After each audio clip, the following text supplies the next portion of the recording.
আধুনিক কুষ্টিয়া হবে ইনশাআল্লাহ। আমরা স্পষ্ট করে বলতে চাই, এখন আমরা যেভাবে মুফতি আমির হামজার জন্য কাজ করছি, ভোট চাচ্ছি, প্রতিশ্রুতি চাচ্ছি, একইভাবে উনি যখন নির্বাচিত হবে আমরা উনাকে প্রতিনিয়ত প্রশ্ন করব যে আপনি কাজ করছেন কিনা,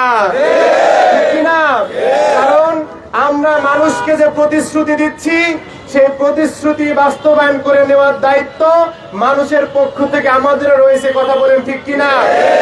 আপনারা জানেন, এই বাংলাদেশে নয়, পুরো পৃথিবীতে বর্তমানে প্রথিত যথাযথ আলেম রয়েছেন, তার মধ্যে মুফতি আমির হামজা হচ্ছেন অন্যতম। মুফতি আমির হামজা হচ্ছেন আমাদের গর্ব।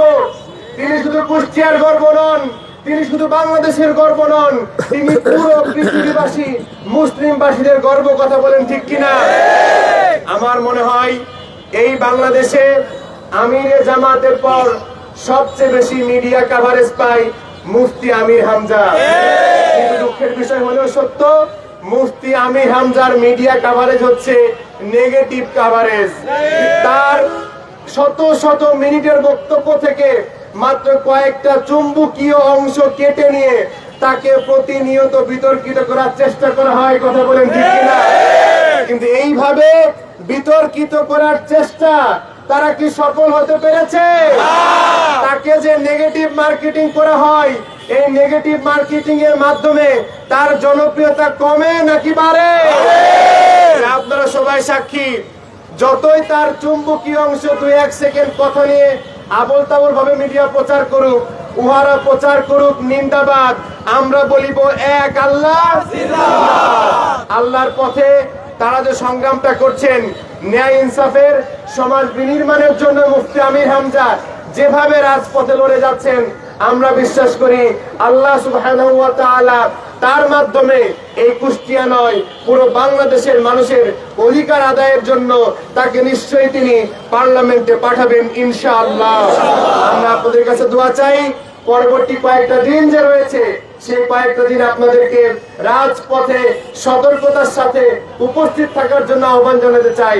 আমরা সকল উস্কানিমূলক কর্মকাণ্ড ধৈর্যের সাথে, হিকমতের সাথে আমরা মোকাবেলা করবো ইনশাআল্লাহ। আল্লাহ তাআলা আমাদের সবাইকে সে তৌফিক দান করুন। আপনারা মুফতি আমির হামজার সাথে থাকবেন, আপনারা দাঁড়িপাল্লার সাথে থাকবেন, আপনারা ন্যায় ইনসাফ ভিত্তিক সমাজ বিনির্মাণে যারা সারথী রয়েছেন তাদের সাথে থাকবেন। এই বলে আমার বক্তব্য শেষ করছি। আসসালামু আলাইকুম ওয়া রাহমাতুল্লাহ।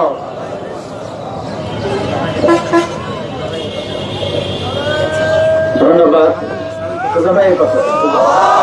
ধন্যবাদ সাজিদুর রহমানকে। আমরা এই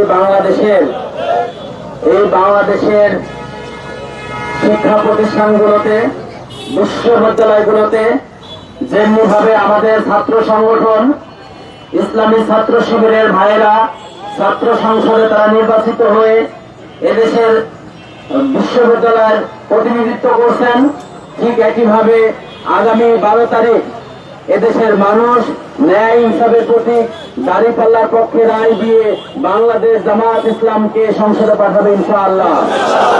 সেই প্রত্যাশা, সেই জোয়ার আজকে সারা বাংলাদেশে শুরু হয়েছে। বাংলাদেশের প্রত্যেকটা অলিতে গলিতে, গ্রামগঞ্জে আজকে শুধু জোয়ার উঠেছে দাঁড়িপাল্লার। এই জোয়ার আপনারা জামাত ইসলামের বিরুদ্ধে লেগে এই জোয়ার আপনি থামাতে পারবেন না। আজকে লন্ডন থেকে আপনি এসেছেন, লন্ডন থেকে আপনি আর একটা মাস আগে আসলে আজকে আপনাদেরকে মানুষ ঘর থেকে বের হতে দিত না। আপনি যে আবল তাবল উল্টাপাল্টা শুরু করেছেন, কুষ্টিয়াতে সিনিকল বন্ধ হয়ে আছে, আর আপনি নাকি যশোরে সিনিকল চালু করবেন, পুরাতন সিনিকল। এই আবল তাবল কথা মাধ্যমে আজকে জনগণ আপনাদেরকে বুঝে ফেলেছে। সম্মানিত ভাইরা, এই পর্যায়ে আমাদের সামনে বক্তব্য নিয়ে আসছেন বাংলাদেশ জামাত ইসলামী কুষ্টিয়া জেলা শাখার সংগ্রামী সেক্রেটারি অধ্যাপক সুজাউদ্দিন জর্দার ভাই।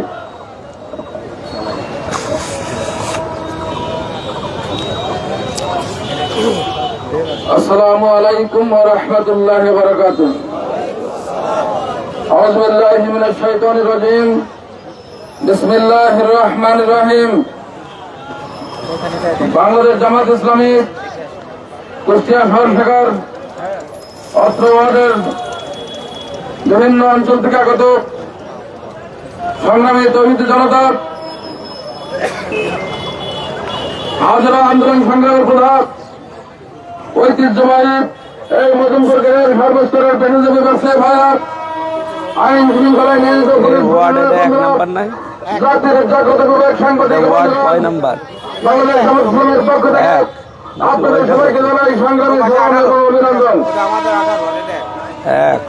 সংগ্রামী জনতা, আগামী ত্রয়োদশ জাতীয় সংসদ নির্বাচন উপলক্ষে আজকে আমরা এই মজমপুর গেটের বিভিন্ন দোকানদার, পথচারী, অটো চালক, ভ্যান চালক, রিক্সাওয়ালা ভাইদের সাথে গণসংযোগ করেছি। আমরা যে অভূতপূর্ব সাড়া পেয়েছি, দাঁড়িপাল্লার পক্ষে যে গণজোয়ার দেখছি, আমরা বিশ্বাস করি আগামী 12 তারিখের নির্বাচনে এদেশের জনগণ, এই কুষ্টিয়ার জনগণ মুফতি আমির হামজা ভাইকে বিপুল ভোটে নির্বাচিত করবে ইনশাআল্লাহ। সংগ্রামী জনতা, আর এই জন্যই আমাদের বিরোধী বন্ধুরা, আমরা লক্ষ্য করছি তারা বিভিন্ন রকম ষড়যন্ত্রে লিপ্ত রয়েছে। বিভিন্ন জায়গায় ভোটারদেরকে বাড়ি বাড়ি গিয়ে হুমকি দিচ্ছে, শারীরিকভাবে লাঞ্ছিত করছে, ভয় ভীতি দেখাচ্ছে, ভোট কেন্দ্র দখলের জন্য তারা পায়তারা শুরু করে দিয়েছে। আমরা হুঁশিয়ার করে বলতে চাই, সাবধান হন, ফ্যাসিস্ট হওয়ার চেষ্টা করবেন না। অতীতে ফ্যাসিস্টদের যে কি করুণ পরিণতি হয়েছে আপনি একটু শিক্ষা নেবেন। কিন্তু ইতিহাস সাক্ষী, মানুষ ইতিহাস থেকে শিক্ষা নেয় না। যদি ইতিহাস থেকে শিক্ষা না নেন, অতীতে যেমন এদেশের ছাত্র জনতা, আবার বৃদ্ধ বনিতা রাজপথে নেমে গণ আন্দোলনের মাধ্যমে ফ্যাসিস্টদের যেভাবে বিদায় দিয়েছে, আপনাদের সেইভাবে বিদায় করতে বাধ্য হবে। সুতরাং বলতে চাই, গণতান্ত্রিক দেশ, মুখে গণতন্ত্রের কথা বলবেন, মুখে ন্যায় নীতির কথা বলবেন, আর হুমকি দেবেন, ফ্যাসিস্ট হবেন, এটা বাংলার জনগণ সহ্য করবে না। সুতরাং তাই বলতে চাই, ভয় ভীতি বন্ধ করুন, ষড়যন্ত্র বন্ধ করুন। জনগণের প্রতীক্ষিত যে রায়, সেই রায় পাওয়ার জন্য আপনারা ধৈর্য ধারণ করুন। সংগ্রামী বন্ধুগণ, তাই আমি আপনাদেরকে বলতে চাই, সকল ষড়যন্ত্র ছেদ করে সকল ষড়যন্ত্রের মোকাবেলায় আপনারা মুফতি আমির হামজা ভাইকে বিপুল ভোটে নির্বাচন করবেন। এই আহ্বান থেকে আমি আমার সংক্ষিপ্ত কথা শেষ করছি। আসসালামু আলাইকুম ওয়া রাহমাতুল্লাহ।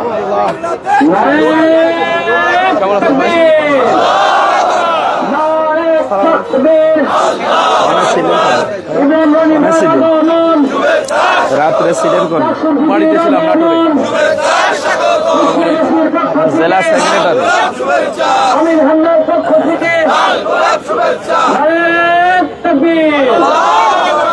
সম্মানিত উপস্থিতি, আমাদের মাঝে আমাদের কাঙ্ক্ষিত মেহমান উপস্থিত হয়েছেন, আমরা তার কথা শুনবো।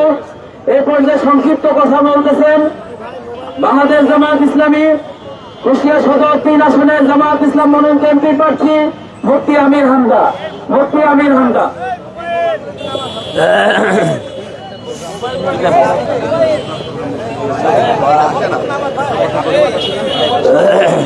আসসালামু আলাইকুম ওয়া রাহমাতুল্লাহ। আউযু বিল্লাহি মিনাশ শাইতানির রাজীম। ফাসলিহু বাইনা আখাওয়াইকুম।